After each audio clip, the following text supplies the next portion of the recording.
because that's one that we usually botch up when we try and explain it, isn't it? That's right. Yeah. Some things are just easier to understand when you can see it. This is true, because I know we sit here and go back and forth and go, no, that's not what you mean this. Well, cool. While we're talking about light, let's get into... I'll shoot whatever. Previously, I wanted to be kind of a big-time commercial/editorial photographer, and doing an education classes again at night for the public, and they wanted to offer a Photo 101 class.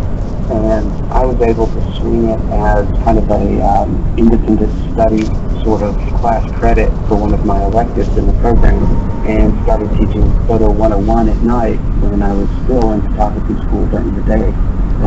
Kind of temporary holding space of a studio that just really wasn't working out for us, and a studio opened up down the street from us, and with a little more square footage and some a good staple of 3 photographers or so who can be there shooting headshots, and they're making money, and the studios are making money. the business model.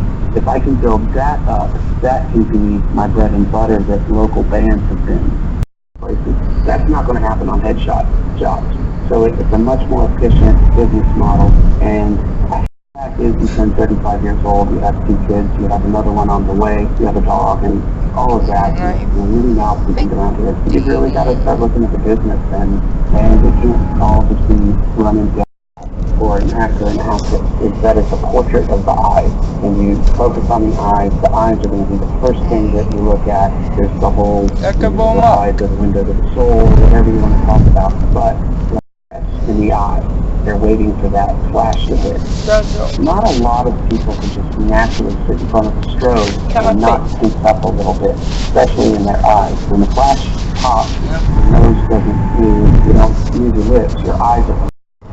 So finding a studio, as I go to these agents now and go to the different agencies, I can tell that I'm a natural light photographer. How are you going to control the natural light?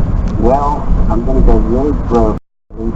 Has a 64-foot front wall with, I'd say, 75% of that 64 feet tricky to control. So the 5 windows in this wall. They're about the size of a single-car garage door, each window. On the cable closest to the window is going to be a white sheer material that can diffuse the light.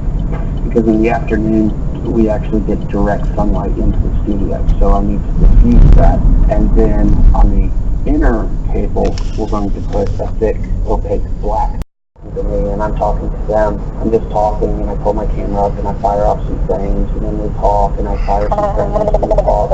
And I try to build it into, then I'm just shooting and talking with. And I would assist this photographer over here, and he has this kind of equipment, so wow, that's the stuff I want to shoot, so I better get that kind of equipment. And it would just go on credit cards and credit cards. So this time around, it was family first, and landlord first, and utility bills first, and groceries first, camera equipment second, and no credit cards, no debt. I got to make do with whatever I have. And the 285 was very limiting, but I learned that flash, and it dictated what time of day I could do my shoots. It dictated what locations I could shoot, how many people I could shoot, all dictated by how little equipment I had. And I was always just living right on the edge